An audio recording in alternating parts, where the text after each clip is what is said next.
১৫০-এর বেশি পেইসে ব্যাটারকে ভড়কে দেয়া কিংবা দুর্দান্ত ইয়র্কারে বোকা বানানো, নাহিদ রানা ব্যাটারদের জন্য রীতিমতো যেন এক আতঙ্কেরই নাম। বাংলাদেশ ক্রিকেট এমনই এক পেসারের অপেক্ষাতেই কি ছিল?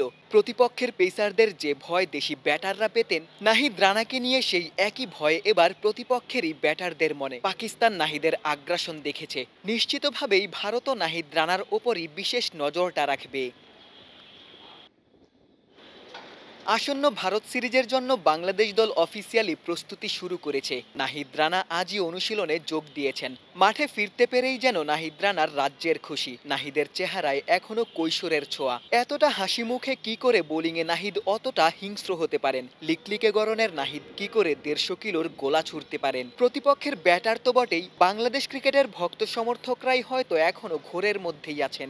১৫২ কিলোমিটার বেগে আমাদের কেউ বোলিং করবে, এমন স্বপ্ন তো নাহিদই পূরণ করেছেন।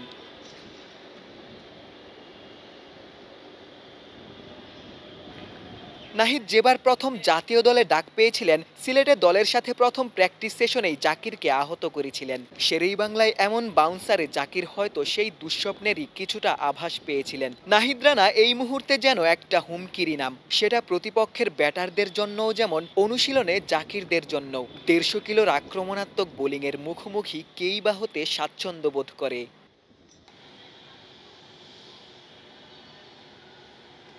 পেসাররা নাকি ফিল্ডার হিসেবে দুর্বল হয়ে থাকেন, নাহিদ রানার বেলায় সেই বক্তব্য খাটে না। বোলিং অনুশীলনের পর লম্বা সময় ফিল্ডিংয়েও সময় দেন নাহিদ। নিজেকে পরিপূর্ণ ক্রিকেটার হিসেবেই গড়ে তুলতে চান।